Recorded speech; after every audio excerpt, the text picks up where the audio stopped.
getting to step back into those roles, especially with someone who's such a good friend all those years later. What was that like for you? It was many things. It was very hard to do because every Bill and Ted movie is hard to make because no one ever wants to make them. So the first one wasn't made by a studio, came out, did really well. The second one was not made by a studio, barely got made, came out, we were really happy with it, did really well. You know, we went out with the third one and everyone in town told us to get lost, everybody. So it took us like 12 years to get it financed. And which I gotta tell you, in a weird way, I kind of like, because it allows us to make these really idiosyncratic, weird movies, which is what we want to do, right? We don't want to make some kind of cookie cutter thing. And so the film was really fun. I mean, there was a point, I think like at the end of day 5, I think we were shooting that scene where we're like in Dave Grohl's house. And we're in like this crazy rocker get up, and we kind of looked at each other, both dressed in this ridiculous stuff. It was like, it's really good to be Bill and Ted again. They were really fun. They're so unlike both of us. They're very fun characters to step into. They're hard to play. I don't want to like oversell it. I mean, it's like everything's hard, right? I don't want to make it sound like it's, you know, rocket science or a Meryl Streep or anything. But it does take work to figure these guys out. So they're enormously fun to play. Yeah. Now, going back to the first movie, were you guys friends before, or did you know each other before getting cast? Because on screen, that chemistry is... Yeah, when we had become, the audition process for Bill and Ted took so long, took a ridiculously long time for them to figure out who they wanted, that we became really close friends during the audition process. So we started hanging out at each other's houses, we both rode motorcycles, we both played bass, we had a lot of things in common, we both came from theater on the East Coast, blah, blah, blah, blah. So we did have a rapport by the time we got to shooting. Yeah. But I met him, we met each other on the very, very beginning of the audition. Okay. Well, Bronson was not grumpy. He was actually incredibly genteel. His wife was dying when I worked with him, so he was very sad. It was hitting him very hard.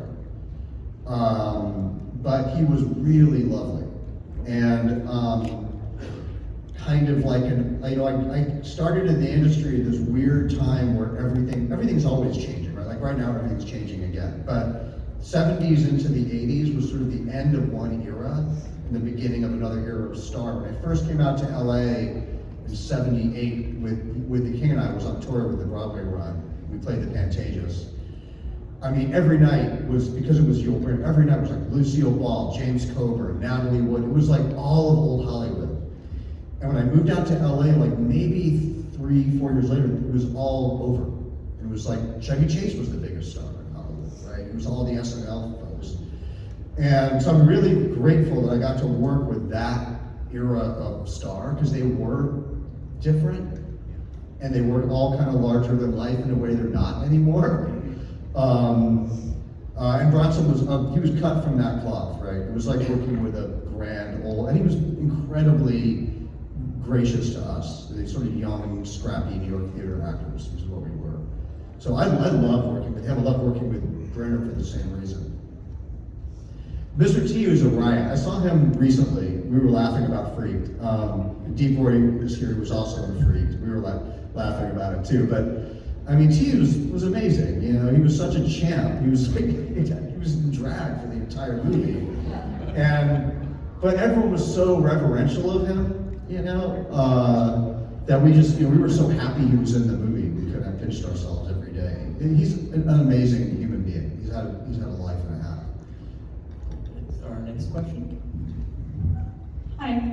So you did an episode of the movies that made me last year, the podcast, that was like super good and interesting. Thank you. And you talked a little about growing up and getting really into silent movies when you would see them growing up. And I wondered if you felt like that had an effect on kind of your acting or the way that you approach directing, like your love of silent film. Sure, yeah. I mean, my mom taught at a university, so I was babysat not by a TV, but by a movie screen, because she would drop me into the theater on the campus where they happened to play really good movies all the time, so it was a university. So my induction into the entertainment industry was through Buster Keaton, Chaplin to a degree, Keaton, early Hitchcock, Fred Astaire. So I started tap dancing at like 4, 5. I wanted to be Fred Astaire when I was a little kid, or Buster Keaton. Those were like my 2 idols. And for sure that's influenced everything. Like, you know, my acting style is pretty physical.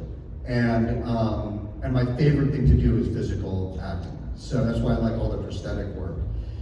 And when I went to do Bill and Ted 3, I had to try to figure out Bill's body in my 50s. I was like, how am I gonna, and so what I did was I went back to tap dancing. I went and took tap again at like 55 years old. And that sort of helped me figure Bill out.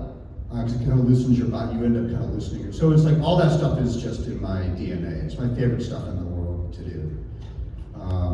And you don't get to do it very often. It's one of the reasons I don't act that much. It's like I don't want to just go do, I don't want to be like, hi, I'm Ed, I'm here for the milk, you know. I mean, it's cool. I respect actors that can do that. I'm just not particularly interested.